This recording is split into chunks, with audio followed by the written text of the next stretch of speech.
अगर आप भी चाहते हैं कि आरसीएम म्यूजिक के वीडियो सबसे पहले आप तक पहुंचे, तो लाल बटन को दबा के चैनल को सब्सक्राइब जरूर करें और साथ में बेल आइकन को दबाना ना भूलें।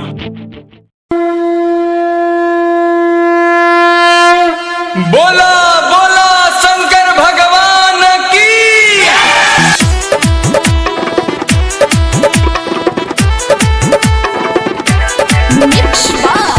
रागनी रिकॉर्डिंग स्टूडियो मीरगंज।